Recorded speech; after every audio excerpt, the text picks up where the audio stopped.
खारगे जी, लालू जी, रबड़ी देवी जी, अखिलेश यादव जी, तेजस्वी जी, सीताराम येचुरी जी, D राजा जी, दीपंकर जी, केसी वेणुगोपाल जी, अखिलेश प्रसाद सिंह जी, तारिक अनवर जी, शकील खान जी,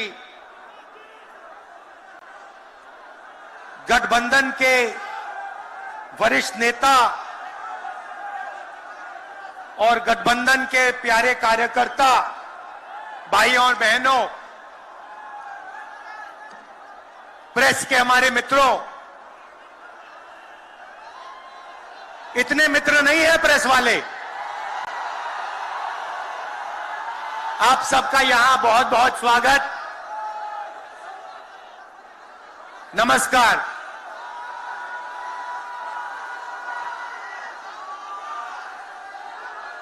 देश में जब भी बदलाव आता है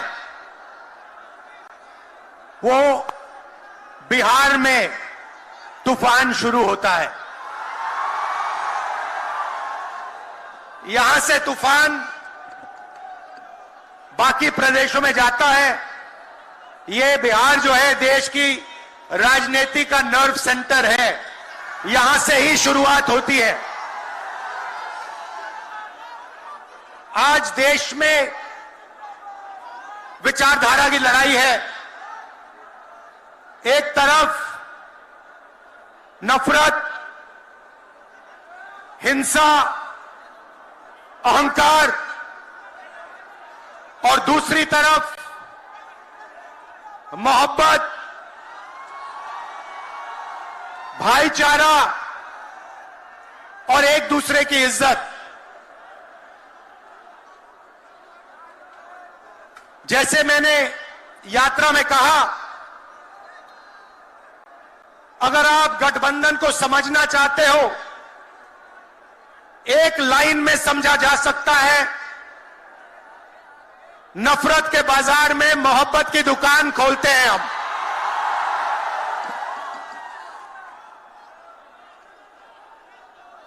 इस देश में नफरत क्यों फैल रही है? यह नफरत का देश नहीं है, आप सब जानते हो। आपके दिल में, हिंदुस्तान के नागरिकों के दिल में नफरत नहीं है, मोहब्बत है, प्यार है, एक दूसरे का आदर है।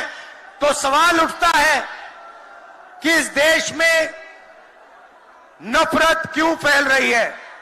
भाई और बहनों, नफरत का सबसे बड़ा कारण देश में अन्याय है।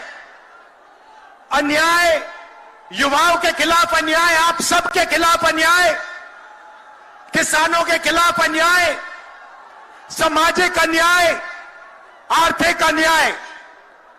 प्रधानमंत्री जी 2-3 बड़े अरबपतियों के लिए काम करते हैं, 2-3 लोगों के लिए काम करते हैं। उनका 16 लाख करोड़ रुपया प्रधानमंत्री ने पिछले 10 सालों में माफ किया है।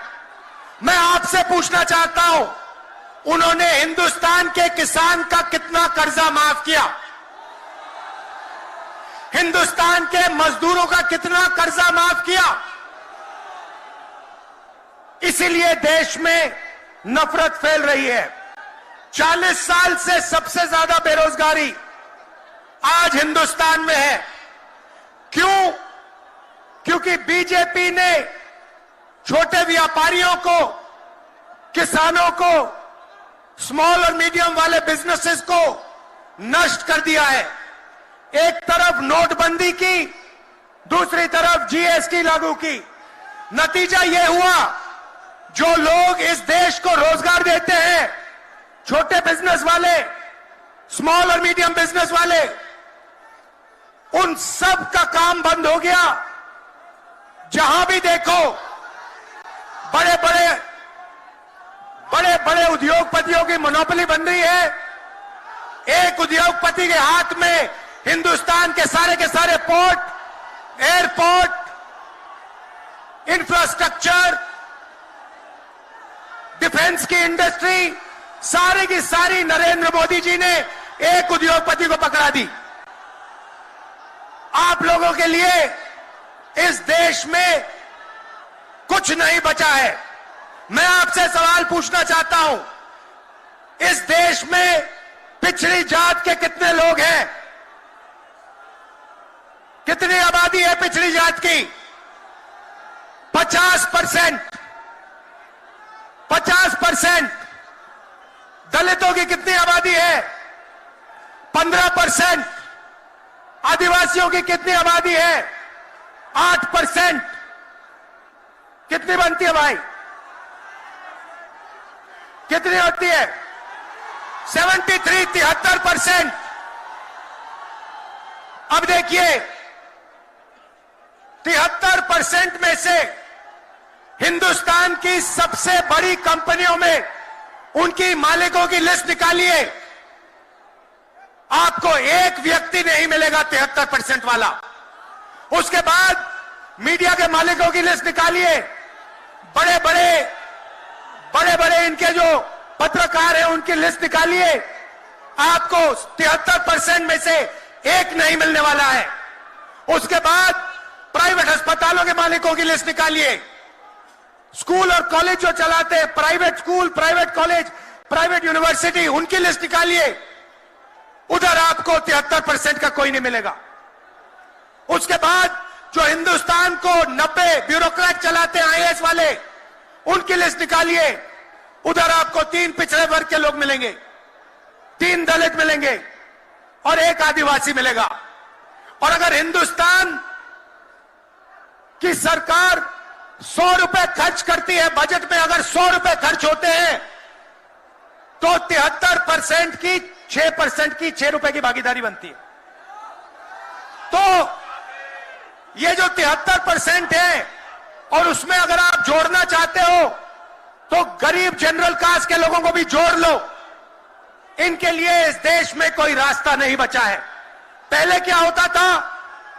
पहले पब्लिक सेक्टर होता था, उसमें गरीबों को रास्ता मिलता था, नौकरी मिल जाती थी, सरकार में रोजगार मिल जाता था, जैसे बिहार में तेजस्वी जी ने किया, जैसे छत्तीसगढ़ में हमने किया, कर्नाटक में, तेलंगाना में हम कर रहे हैं। मगर नरेंद्र मोदी जी ने ये सारे के सारे रास्ते बंद कर दिए। सेना में आप जाते थे, वहां अग्निवीर लागू कर दिया।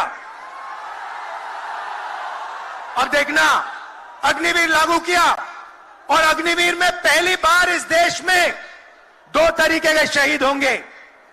एक शहीद होगा, उसको शहीद का दर्जा मिलेगा, उसे पेंशन मिलेगी, उसे कैंटीन मिलेगी, और उसे गांव में, शहर में आदर मिलेगा।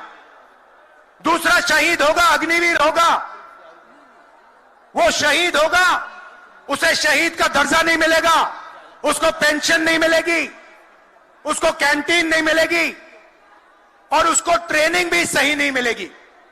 एक तरफ चाइना के सैनिक, पाकिस्तान के सैनिक सालों की ट्रेनिंग लेते हैं, और हमारे युवाओं को नरेंद्र मोदी 6 महीने की ट्रेनिंग देने के बाद उनके सामने खड़े करने की कोशिश कर रहा है।